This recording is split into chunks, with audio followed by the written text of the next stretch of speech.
तो बच्चों कैसे हो आप लोग? सब ठीक ठाक है? चलो अच्छी बात है। तो मेटल एंड नॉन मेटल के बारे में हम लोग पढ़ रहे थे, तो उसमें 4-5 हम टॉपिक जो है, लेक्चर जो है वो अपलोड कर दिए हैं। आप लोगों को बहुत ही अच्छी पसंद आई होगी, मुझे पूरी तरह उम्मीद है। और ये लास्ट जो है हमारा, ये प्यूरिफिकेशन है। मेटल का प्यूरिफिकेशन हम कैसे करेंगे इसके बारे में हम बताने जा रहे हैं। तो मेटल का purification of metal, purification of metal का हम प्यूरिफिकेशन कर रहे हैं, मेटल्स। ठीक है, सबसे पहले हम ये जानेंगे कि प्यूरिफिकेशन है क्या। तो purification is a process, purification is a process, यह एक प्रोसेस है इन विच, जिसमें कि इन विच क्रूड मेटल उसे कहते हैं जिसमें इम्प्यूरिटीज मिली हुई होती है। Crude metal purification is a process in which crude metal purify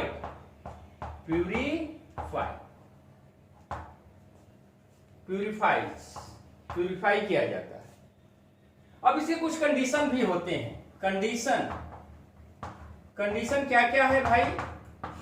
तो कंडीशन है, तो पहला चीज आता है नेचर ऑफ मेटल का नेचर है। कोई है कि बहुत ज्यादा रिएक्टिव है, कोई जो है लो रिएक्टिव है, कोई इंटरमीडिएट रिएक्टिव है, रिएक्टिविटी। तो उसके अनुसार नेचर ऑफ मेटल के ऊपर डिपेंड करता है कि उसका हम प्यूरिफिकेशन कैसे करेंगे। सेकेंड जो होता है nature of impurities,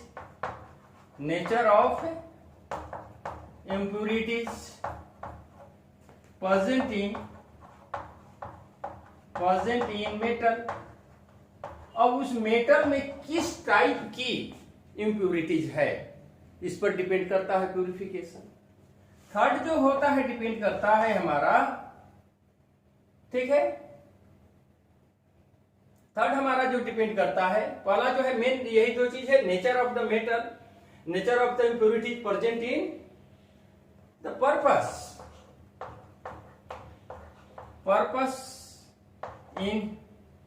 in which to be metal used। वह पर्पस क्या है जिसमें कि हम मेटल को यूज करेंगे। तो ये तीन बातों पर, जैसे कि मान लीजिए कि हमें एरोप्लेन बनाना है, बड़े बड़े एयरक्राफ्ट बनाने होते हैं, रेलवे ट्रैक बनाना है, विंडो बनाना है, ग्रिल्स बनाने हैं, गेट बनाने हैं, तो ये ब्रिज बनाना है, बिल्डिंग बनानी है, कैसे बिल्डिंग बना, तो इस पर भी डिपेंड करता है किस पर्पस से हम मेटल को यूज करेंगे। मेटल को अब हमें मान लो कि हमें गेट और ग्रिल बनाना है और उसका हम प्योर आयरन का प्यूरिफाई करें, तो कॉस्ट ज्यादा पड़ जाएगा ना। कॉस्ट ज्यादा पड़ेगा तो उसे कौन खरीदेगा? तो सबसे पहले हम प्यूरिफिकेशन में नेचर ऑफ मेटल पर ध्यान देते हैं। Nature of impurities present in the metals, a purpose in which to be metals use, ये डिपेंड करता है। अब आगे देखो, इसे इरेज कर दे, वेरी गुड। अब आगे देखो कितने तरह से हम क्रूड मेटल को हम प्यूरिफाई कर सकते हैं, रिफाइन कर सकते हैं। तो सबसे पहला आता है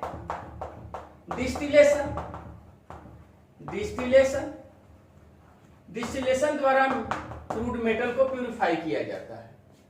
तो डिस्टिलेशन में हम कैसा यूज करते हैं?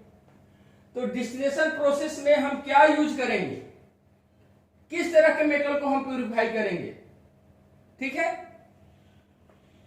तो जो ग्रुप हमारा 12 के एलिमेंट्स है और सेकेंड बी के एलिमेंट्स भी से कहते हैं, उसको हम डिस्टिलेशन द्वारा प्यूरिफाई किया जाता है। यह क्या क्यों किया जाता है? क्योंकि यह वोलाटाइल होता है। वोलाटाइल, ये क्या होते हैं? वोलाटाइल होते हैं। अब कौन कौन से है भाई? तो Zn है, Cd है, Hg है एंड Cn। अगर Zn में इंप्योरिटीज है तो उसे हम क्या डिस्टिलेशन करेंगे, Cd में, कैडमियम में, मरकरी में, Cn में हम यूज करेंगे। तो कौन सा प्रोसेस से हम इसके इंप्योरिटीज को दूर कर सकते हैं? डिस्टिलेशन प्रोसेस से। डिस्टिलेशन प्रोसेस की एक होती है कि ये वोलेटाइल होते हैं। क्या होते हैं? इंप्योरिटी जो क्या होती है उसमें वोलेटाइल होती है। ठीक है, समझ में आ रही है बात? सॉरी, मेटल जो होते हैं वोलेटाइल होते हैं, नॉट इंप्योरिटीज वोलेटाइल। मेटल जो क्या होते हैं वोलेटाइल मेटल के लिए यूज किया जाता है, यही सब किए जाते हैं। ये डी ब्लॉक के एलिमेंट्स है। डी ब्लॉक ग्रुप बी में क्या होता है? ब्लॉक क्या हो जाएगा इसका? ब्लॉक हो जाएगा डी। डी ब्लॉक के एलिमेंट्स है, 12 ग्रुप के हो जाते हैं। या उसे एंशिएंट जो पहले का पीरियोडिक टेबल देखोगे ना तो उसे ए और बी दो तरह के ग्रुप को कैटेगराइज किया गया है, उसमें सेकेंड बी में। तो ये सेकेंड बी नहीं याद रखना, बस 12 याद रखो। सेकेंड पार्ट आता है इसका हम लिक्विफिकेशन। अब रही बात कि लिक्विफिकेशन में हम किस तरह के एलिमेंट्स का हम यूज करते हैं। ठीक है, तो melting point of metals is less then impurities. जिसमें मेटल की मेल्टिंग पॉइंट उसके इम्प्यूरिटीज के मेल्टिंग पॉइंट से कम हो, तब हम उस स्थिति में हम क्या करते हैं? लिक्विफिकेशन हम यूज करते हैं। इसका कंसेप्ट एक है PHBS को हम दिमाग पर रख लेते हैं। क्या है? PHBS।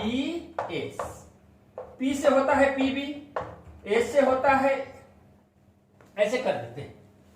देखो, लिक्विफिकेशन में क्या होता है कि इंप्योरिटीज का मेल्टिंग पॉइंट मेटल के मेल्टिंग पॉइंट से मोर होना चाहिए। तो क्या हो जाता है? इसको ट्रिक में लिक्विफिकेशन में दिमाग पर रखो। लिक्विफिकेशन में हम क्या करेंगे? तो PHBS, बस यही याद रखो। इतने ही मेटल का प्यूरिफाई हम लिक्विफिकेशन द्वारा करते हैं। P से क्या होता है? PB, H से HG, B से BI और S से SA। माने प्लम्बम, लेड को हम कर सकते हैं, मरकरी को कर सकते हैं, बिस्मथ को कर सकते हैं। ये मेटलोइड है। ठीक है, तो इस तरह से इसका हम क्या करते हैं? लिक्विफिकेशन करते हैं। तब तीसरी बात क्या आती है? Electro refining.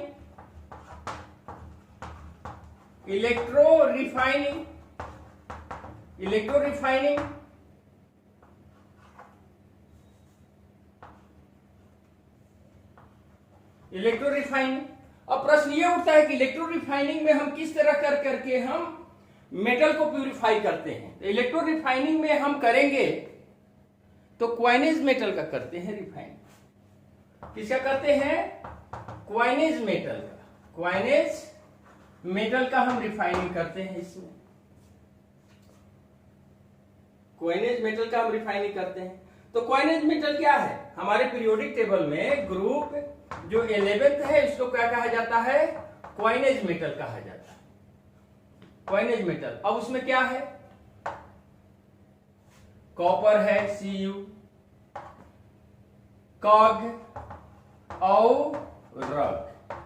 कॉग और रग। इसको दिमाग पर रखो, कॉग और रग।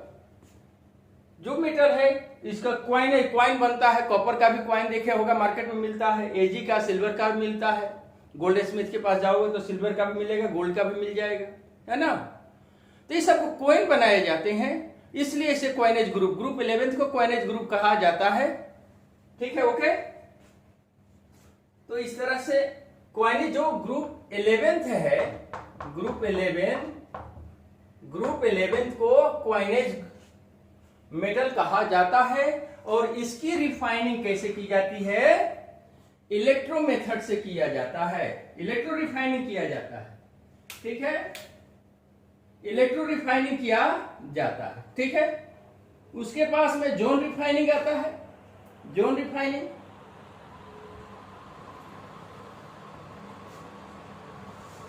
जोन रिफाइनिंग में हम क्या करते हैं, ध्यान दो, जोन रिफाइनिंग,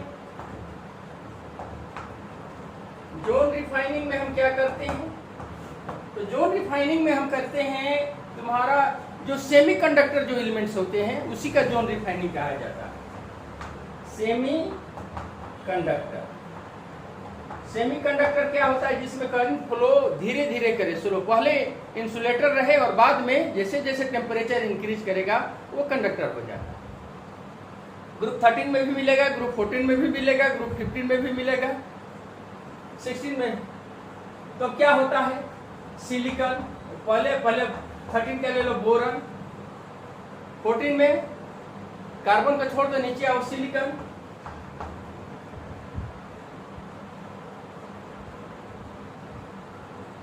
Ge 2 आ गया,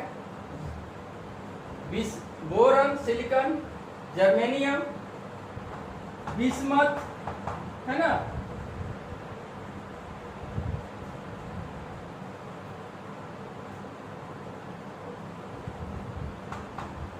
टी कर दो, टेलुरिनियम, ये सभी जो होते हैं क्या होते हैं, जोन रिफाइनिंग द्वारा होते हैं। क्यों किया जाता है, क्योंकि ये सेमीकंडक्टर होते हैं। बस यही याद रखो कि सेमीकंडक्टर कहाँ कहाँ है, उसका हम जोन रिफाइनिंग कर लेंगे, ठीक है।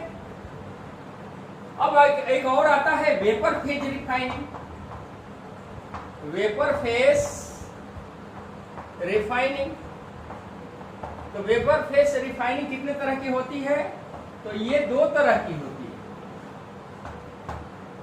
1 आर्केल,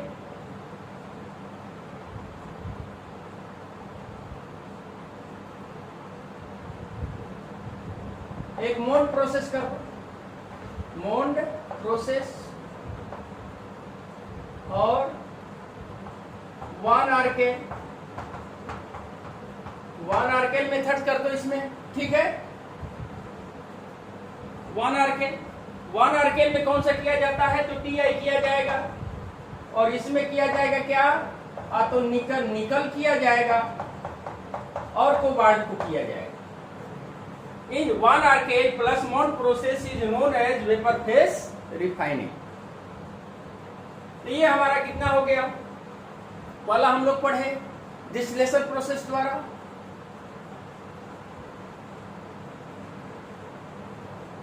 और उसके बाद इलेक्ट्रो रिफाइनिंग पढ़े, और उसके बाद में हम लोग क्या पढ़े, लिक्विफिकेशन पढ़े, distillation, liquefaction, electro refining, zone refining, 1 आर्केल, ठीक है। अब जो हम लोग पढ़ेंगे ऑक्सीडेशन, ऑक्सीडेशन प्रोसेस को हम पढ़ेंगे, ठीक है।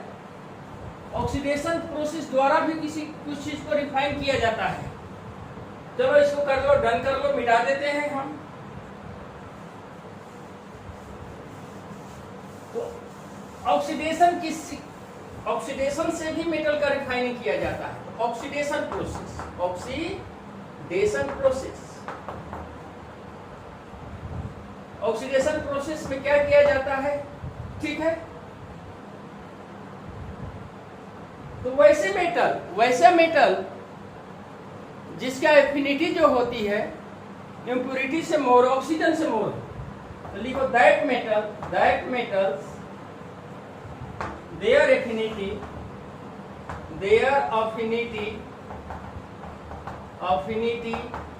is more than oxygen. जिसके ऑक्सीजन से मेटल की अफिनिटी जो होती है अगर मोर होती है तो उसको हम किससे रिफाइनिंग करते हैं, तो ऑक्सीडेशन प्रोसेस द्वारा रिफाइनिंग करते हैं, ठीक है। तो इसमें जो किया भी 3 तरह के हो जाते हैं।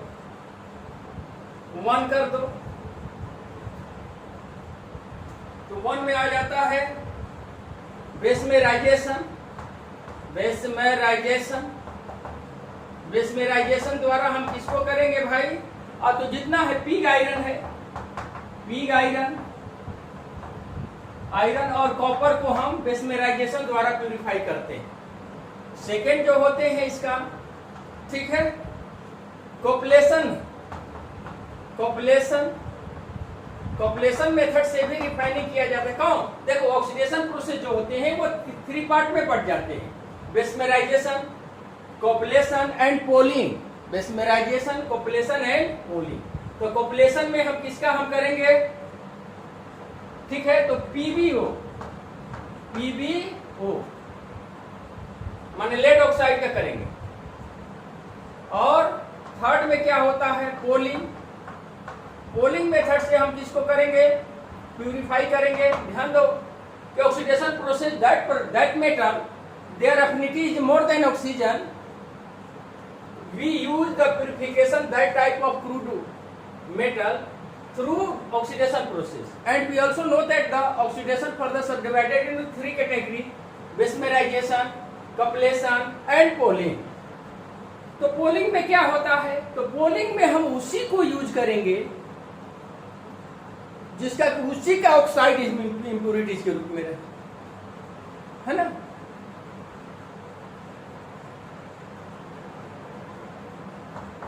in the form of oxygen, a form of impurities, in the form of impurities are found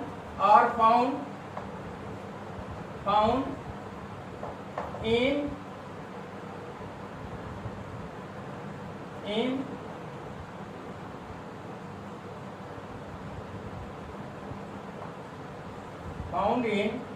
crude metal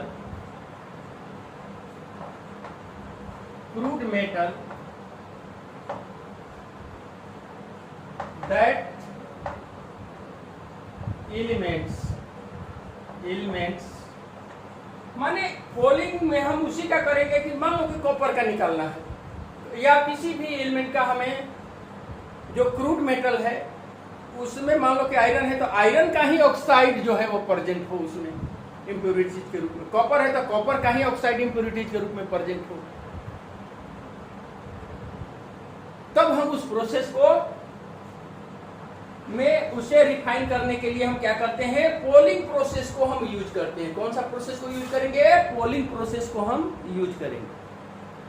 फिर से समझो एक बात कि हम लोग रिफाइनिंग के बारे में पढ़े तो एक शॉर्ट फॉर्म में हम दे रहे हैं कि रिफाइनिंग क्या है भाई। तो रिफाइनिंग एक प्रोसेस है जिसके हेल्प से क्रूड मेटल को रिफाइन किया जाता है। और रिफाइन अनेक प्रोसेस होते हैं। पहले डिस्टिलेशन होते हैं, तो डिस्टिलेशन में क्या होता है, तो वोलाटाइल मेटल को प्यूरिफाई किया जाता है। तो वोलाटाइल मेटल कहाँ जाते हैं, तो ग्रुप 12 मेटल्स जो होते हैं वो वोलाटाइल है। जैसे ZnCd HgCN को हम डिस्टिलेशन प्रोसेस द्वारा उसके इम्प्योरिटीज को हम दूर कर लेते हैं। दूसरी जो आती है लिक्विफिकेशन। लिक्विफिकेशन में क्या होता है, तो लिक्विफिकेशन में melting point of metal is less than their impurities, माने वह क्रूड मेटल जिसमें मेटल की मेल्टिंग पॉइंट उसी में प्रेजेंट इम्प्योरिटीज से कम हो जाए, लेस रहे, तब हम लिक्विफिकेशन प्रोसेस यूज करते हैं। लिक्विफिकेशन में हमने जो ट्रिक दिया PHBS, उसके बाद में इलेक्ट्रो रिफाइनिंग किससे करेंगे, इलेक्ट्रो रिफाइन, इलेक्ट्रिसिटी फ्लो कराएंगे इलेक्ट्रो रिफाइन, तो क्वाइनेज मेटल को करेंगे, क्वाइनेज ग्रुप। तो पीरियोडिक टेबल में ये देखो कि क्वाइनेज ग्रुप है कहाँ, तो ग्रुप 11 को क्वाइनेज ग्रुप कहा जाता है। कॉपर का भी क्वाइन देखे हो, गोल्ड स्मिथ के पास जाओगे कॉपर का भी क्वाइन मिलेगा, सिल्वर की भी क्वाइन मिलेगी और गोल्ड की भी क्वाइन मिलेगी, इसलिए इसे क्वाइनेज कहा जाता है। तो क्वाइनेज मेटल जो है अगर वो क्रूड मेटल के फॉर्म में है तो उसकी इम्प्योरिटीज को रिमूव करने के लिए हम इलेक्ट्रो रिफाइनिंग करते हैं। तो उसके बाद में क्या आता है, जोन प्रोसेस आता है। जोन प्रोसेस में क्या आता है भाई, तो जितने भी सेमीकंडक्टर जो एलिमेंट्स होते हैं उसका हम रिफाइनिंग जोन प्रोसेस से हम करते हैं। और एक वेपर फेज रिफाइनिंग आता है। तो वेपर फेज रिफाइनिंग दो तरह के होते हैं, एक वन आर्केल मेथड होता है और दूसरा मौन प्रोसेस होता है। तो वन आर्केल द्वारा टीआई को हम रिमूव करते हैं, के इम्प्योरिटीज को रिमूव करते हैं, और मौन प्रोसेस द्वारा एनआई और सीओ माने निकल और कोबाल्ट में जो इम्प्योरिटीज प्रेजेंट रहेगी उसको मौन प्रोसेस द्वारा यूज करेंगे। उसके बाद में क्या आता है, ऑक्सीडेशन प्रोसेस से भी हम इम्प्योरिटीज को दूर करते हैं, रिमूव करते हैं। तो उसमें 3 मेथड आ जाते हैं। एक बेसमेराइजेशन आता है, दूसरा जो होता है कपलेशन आता है, कपलेशन, थर्ड में पोलिंग आता है। तो बेसमेराइजेशन में जैसे पिग आयरन हो गया और कॉपर में जो इम्प्योरिटी रहेगी उसको बेसमेराइजेशन से हम रिमूव कर लेंगे। साथ ही बस वो बेसमेराइजेशन क्या है, किसे कहते हैं, कैसे होता है, ये सब नहीं जानना है, उतना डीप में मत जाओ, है ना। वो सब कोई एग्जाम की बात नहीं है।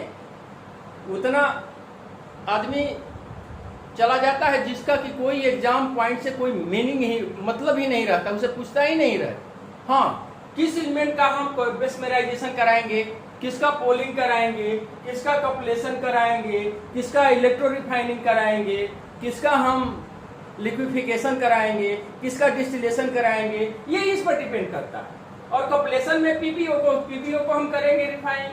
पोलिंग में ध्यान दो, पोलिंग प्रोसेस में इम्प्योरिटीज को रिमूव तभी होगा जब हम देखेंगे कॉपर है तो कॉपर का ऑक्साइड के रूप में उसी कई इम्प्योरिटीज हो, उसमें उसका ऑक्साइड हो, ठीक है। और ऑक्सीडेशन प्रोसेस हम तभी फॉलो करेंगे जब मेटल की एफिनिटी जो होती है ऑक्सीजन से मोर हो, यानी कि ऑक्साइड मेटल का। जैसे कि हमने पूछा कि CU2O का क्या करें भैया, तो ऑक्सीडेशन प्रोसेस करा देंगे, हो जाएगा। तो इस तरह से जो क्या होती है, bessemerisation pig iron CU, cupellation PbO, poling process में उसी मेटल को हम लेंगे जिसकी उसी की इम्प्योरिटीज उसमें रहे, तो हम उसको ले लेते हैं। तो चलो बेटा, मन लगा करके पढ़ते रहो। बहुत ही अच्छी वीडियो है, छोटा समय में बहुत टोटल रिफाइनिंग तुम्हारा आ गया, चाहे तुम 10th में पढ़ते हो या 12 में पढ़ते हो। अगर मेटलर्जी दोनों में पढ़ना है, दोनों के लिए ये इम्पोर्टेंट है। तब तक मन लगा करके लॉकडाउन में पढ़ाई करते रहो। तुम लोगों का सिर्फ काम है पढ़ना। तो चलो, अब इसी पर यहीं पर हम ये टॉपिक हमारी एंड हो रही है। तब तक के लिए थैंक्स ऑफ ऑल।